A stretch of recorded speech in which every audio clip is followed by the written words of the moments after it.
સાથે સાથે તમે ક્વેશ્ચનના આન્સર પણ કોમેન્ટ બોક્સમાં લખતા રહેજો.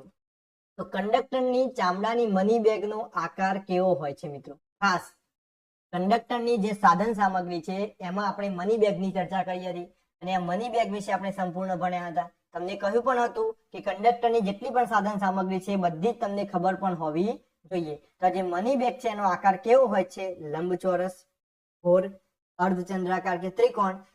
તો યાદ રાખીશું મિત્રો, આ જે મની બેગ છે એનો આકાર અર્ધચંદ્રાકાર હોય છે. કયો હોય છે મિત્રો? અર્ધચંદ્રાકાર.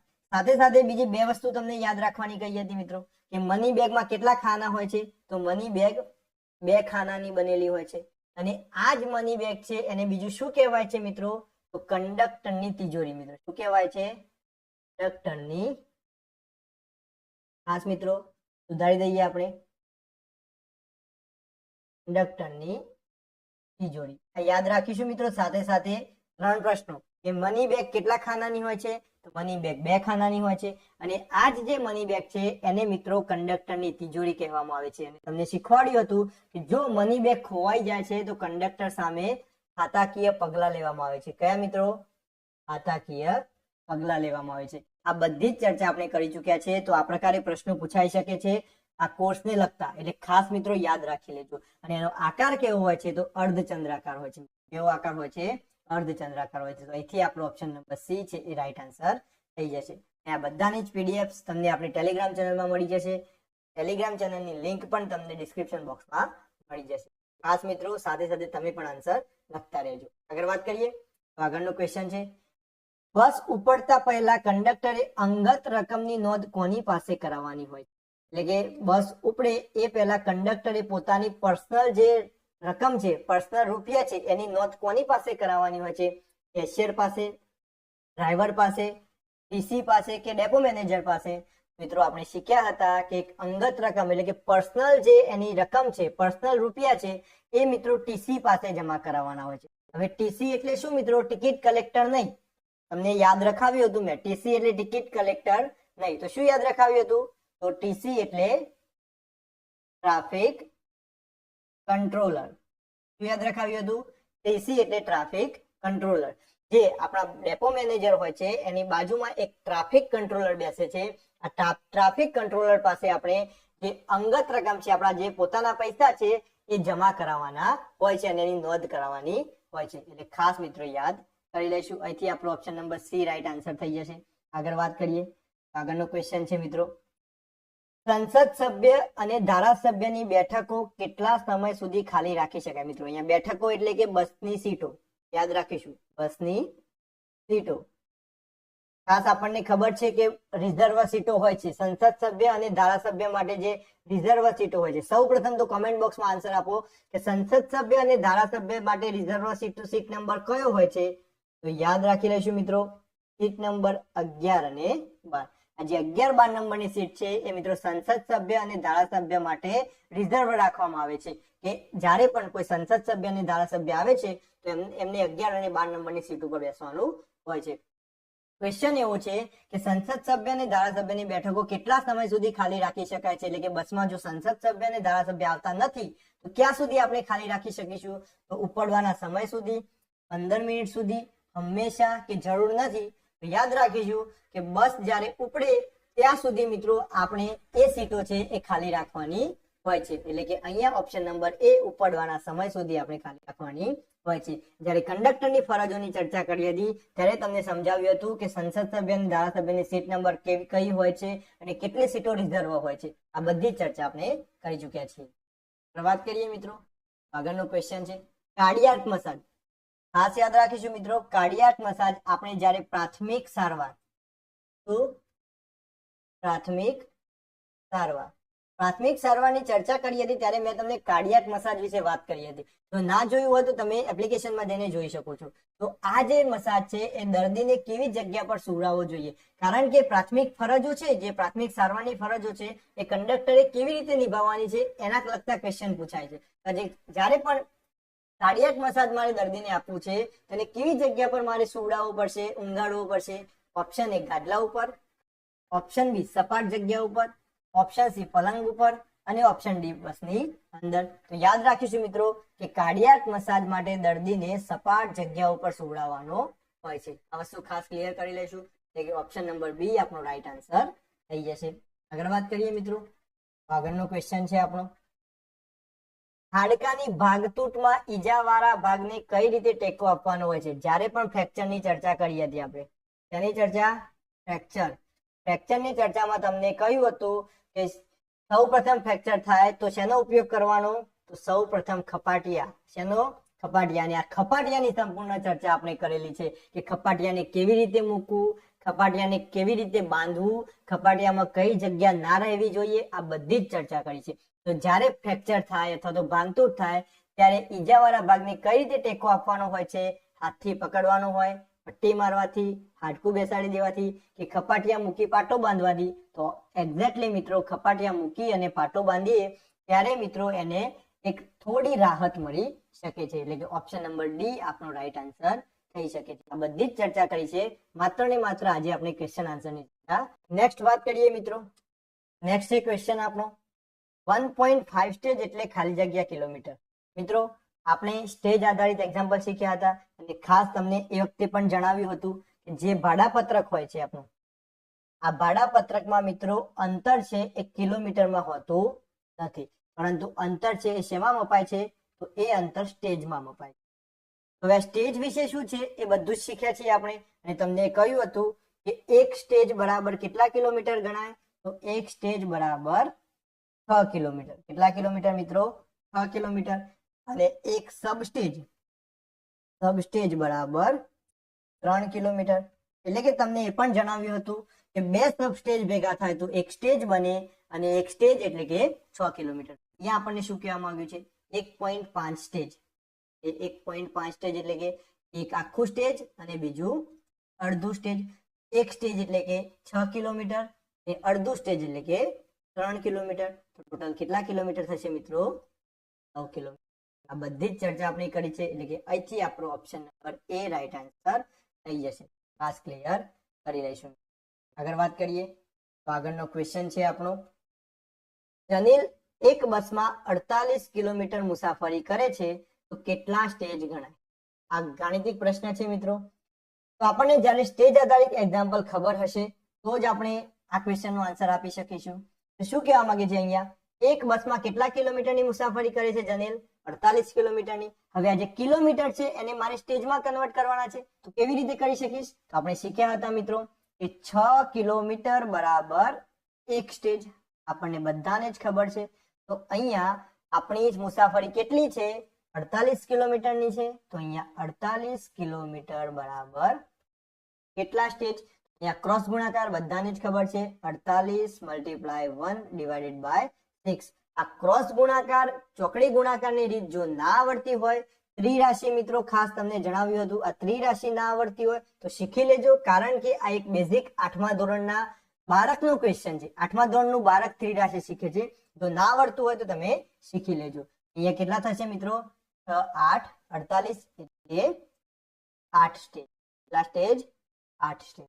ત્યાંથી આપણો option number B right answer થઈ જશે કે 48 કિલોમીટર બરાબર 8 સ્ટેજ. એટલે કે જનીલે 8 સ્ટેજની મુસાફરી કરી હશે. ઓપ્શન નંબર બી આપણો રાઈટ આન્સર થઈ જશે. આપણે ખાસ ક્લિયર કરી લઈશું.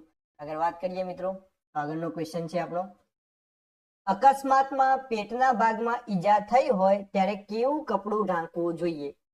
ખાસ મિત્રો પ્રાથમિક સારવારમાં ભણી ચૂક્યા છીએ. ટૂંકું, લાંબુ, કોરું કે ભીનું? તો ફટાફટ કોમેન્ટ બોક્સમાં આન્સર આપો. તો યાદ રાખીશું, જ્યારે પણ પેટના ભાગમાં ઈજા થઈ હોય ત્યારે મિત્રો આપણે ભીનું કપડું ઢાંકવાનું હોય છે. ઓપ્શન નંબર ડી આપણો રાઈટ આન્સર થઈ જશે. ખાસ ક્લિયર કરી લઈશું. નેક્સ્ટ વાત કરીએ તો નેક્સ્ટ આગળનો ક્વેશ્ચન છે મિત્રો, એસટીની કઈ પ્રોસિજરમાં વિસલનો ઉપયોગ કરવાનો હોય છે મિત્રો? ખાસ મિત્રો આ જે પ્રોસિજર જે આપણે શીખી ચૂક્યા છીએ અને કઈ પ્રોસિજરમાં જે વિસલ છે એનો ઉપયોગ કરવાનો હોય છે તો યાદ રાખી લઈશું મિત્રો, બ્રેકડાઉન, રિવર્સિંગ, એક્સિડન્ટ કે તમામ યાદ રાખીશું કે કંડક્ટર દ્વારા. કોના દ્વારા મિત્રો? કંડક્ટર દ્વારા. જ્યારે પણ રિવર્સિંગ પ્રોસિજર ચાલુ હોય, ડેપોમાં રિવર્સિંગ પ્રોસિજર ચાલુ હોય ત્યારે વિસલનો ઉપયોગ કરવાનો હોય છે. અને આ જ રિવર્સિંગ પ્રોસેસમાં મિત્રો યાદ રાખીશું, આ જ રિવર્સિંગ પ્રોસેસમાં કંડક્ટરે કેવી બે વિસલ વગાડવાની હોય છે? તો ત્રુટક ત્રુટક આ પણ શીખ્યા હતા આપણે. ત્રુટક ત્રુટક વિસલ વગાડવાની હોય છે. અને સાથે સાથે એક આઈએમપી તમને યાદ રખાવ્યું હતું કે રિવર્સિંગ પ્રોસેસમાં કંડક્ટરનું સ્થાન કઈ જગ્યાએ હોય છે? તો બસની પાછળ. આ તો બધાને જ ખબર છે, બસની પાછળ. પરંતુ બસની પાછળ કઈ બાજુ? તો જમણી બાજુ. આ મોસ્ટ ઇમ્પોર્ટન્ટ છે અને યાદ રાખવાનું છે મિત્રો કે એક્ઝામમાં જો ક્વેશ્ચન પૂછાય કે રિવર્સિંગ પ્રોસેસમાં કંડક્ટરનું સ્થાન કઈ જગ્યાએ છે? તો બસની પાછળ. અને કઈ બાજુ? તો જમણી બાજુ. આ વસ્તુ યાદ રખાવી હતી. જેટલી પણ પ્રોસિજર આપણે ભણ્યા હતા એ બધી જ પ્રોસિજરમાં મિત્રો તમને અલગ અલગ યાદ રખાવ્યું હતું કે એક વિસલનો ઉપયોગ શું, બે વિસલનો ઉપયોગ શું, ત્રણ વિસલનો ઉપયોગ શું, ત્રુટક ત્રુટક વિસલ ક્યારે ઉપયોગમાં આવે, આ બધું જ શીખ્યા હતા આપણે.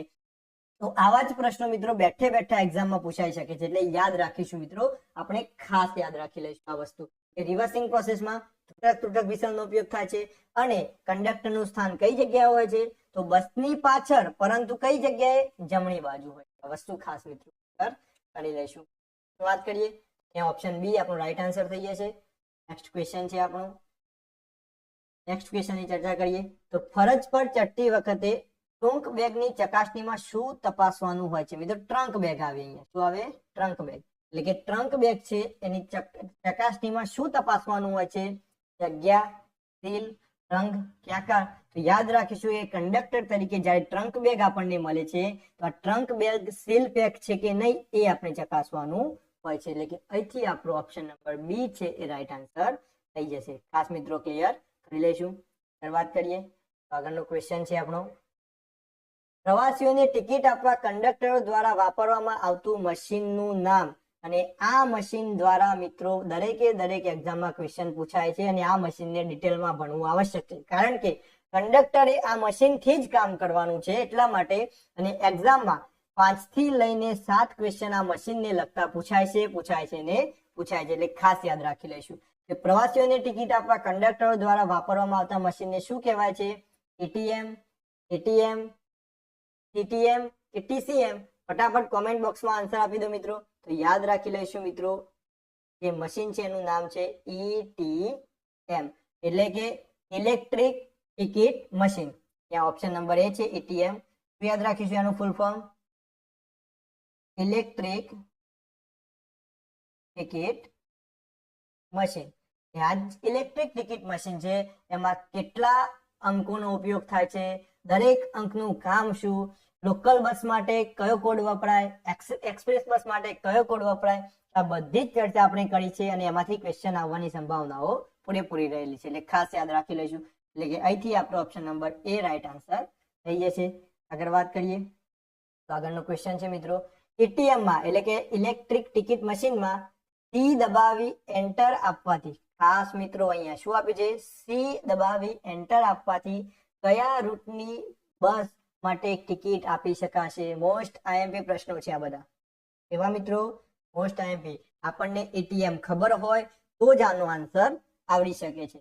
યાદ રાખીશું કે આ ETM માં જે સી છે અલગ અલગ આપેલા હોય ABCL, આ બધાનો જ ઉપયોગ મિત્રો અલગ અલગ છે.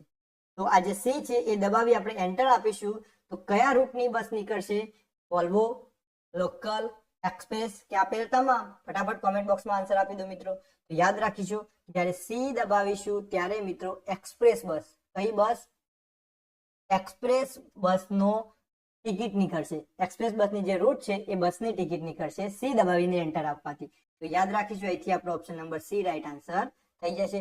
પરંતુ બીજું યાદ રાખીશું, તમને કહ્યું હતું એ પ્રમાણે કે બી દબાવી એન્ટર આપીશું તો કયા બસની નીકળશે? તો લોકલ બસની. કયા બસની નીકળશે મિત્રો? લોકલ બસની નીકળશે. આવી જ રીતે દરેકે દરેક ફંક્શનનું અલગ અલગ કાર્ય છે એ કંડક્ટરે કરવાનું છે. તો કંડક્ટરની પરીક્ષા આપવા જતા પહેલા દરેકે દરેક કાર્ય આપણને ખબર હોવા જોઈએ. એક્ઝામમાં પૂછાઈ શકે છે અને આપણે કોર્સમાં સારું એવું ચર્ચા કરી ચૂક્યા છીએ. અહીંથી આપણો ઓપ્શન નંબર સી છે એ રાઈટ આન્સર થઈ જશે. ખાસ ક્લિયર કરી લઈશું મિત્રો. આગળ વાત કરીએ. આગળનો ક્વેશ્ચન છે આપણો. રેયાન 25 નંબરના સ્ટેજ પરથી બેસે છે અને 29 નંબરના સ્ટેજ ઉપર ઉતરી જાય છે. મોસ્ટ આઈએમપી છે મિત્રો, ગાણિતિક ક્વેશ્ચન છે. 25 નંબરના સ્ટેજ ઉપર બેસે છે અને 29 નંબરના સ્ટેજ ઉપર ઉતરી જાય છે. કેટલા સ્ટેજની મુસાફરી કરી? એકદમ ઈઝી ક્વેશ્ચન છે.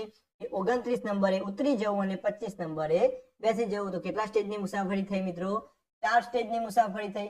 એટલે કે એકદમ ઈઝી ક્વેશ્ચન છે. ઓપ્શન નંબર સી 4 સ્ટેજની મુસાફરી કરી ગણાય. ખાસ ક્લિયર કરી લઈશું. નેક્સ્ટ વાત કરીએ, આગળનો ક્વેશ્ચન છે મિત્રો આપણો, ભાડાપત્રકમાં બે ગામ વચ્ચેનું અંતર કઈ પદ્ધતિથી નક્કી કરવામાં આવે છે? મોસ્ટ આઈએમપી છે. હમણાં જ આપણે વાત કરી ચૂક્યા છીએ આ ક્વેશ્ચનની કે બે ગામ વચ્ચેનું અંતર છે એ કઈ પદ્ધતિથી નક્કી કરવામાં આવે છે? કિલોમીટરમાં? તો ના મિત્રો, કિલોમીટરમાં નક્કી કરવામાં આવતું નથી. આપણે કહ્યું શેમાં નક્કી કરવામાં આવે છે? તો સ્ટેજ આધારિત નક્કી કરવામાં આવે છે. સ્ટેજ આધારિત એટલે કે કિલોમીટર આધારિત, આધારિત, સબસ્ટેજ આધારિત કે સ્ટેજ આધારિત. તો અહીંથી ખ્યાલ આવી જશે આપણને કે સ્ટેજ આધારિત નક્કી કરવામાં. Option number D right answer છે. ખાસ ક્લિયર કરી લઈશું. આગળ વાત કરીએ, આગળનો ક્વેશ્ચન છે આપણો, ગુજરાત એસટી ની બસો માટે એડવાન્સ બુકિંગ વધુમાં વધુ કેટલા દિવસ અગાઉ થઈ શકે છે? એ નિગમને લગતી માહિતી છે મિત્રો.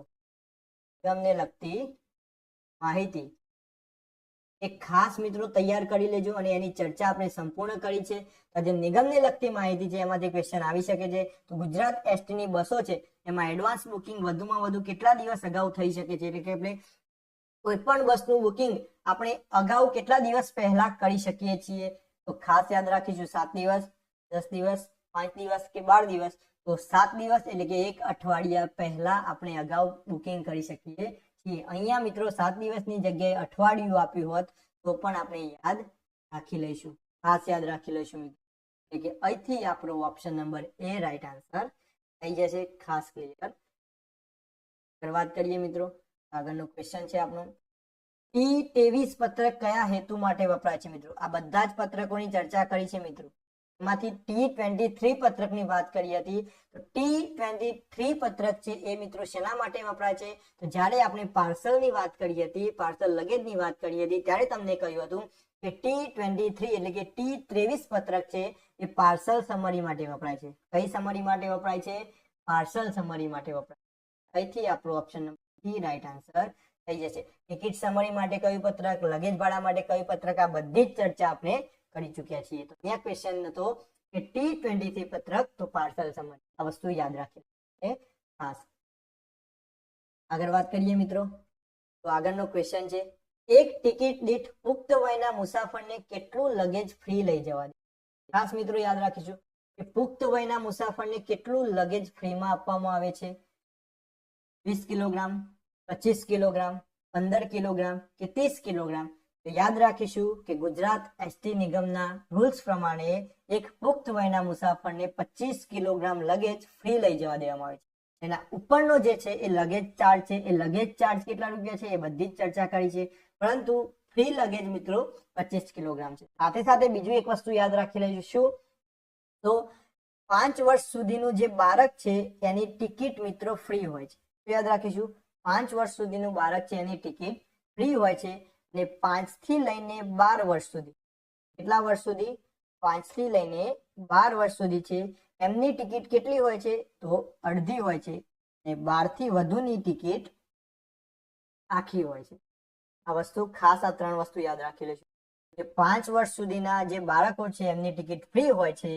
5 થી 12 વર્ષના જે બાળકો છે એમની ટિકિટ અડધી હોય છે. અને 12 થી વધુ વર્ષના જે લોકો છે એમની ટિકિટ આખી હોય છે. આ વસ્તુ યાદ કરી લઈશું મિત્રો.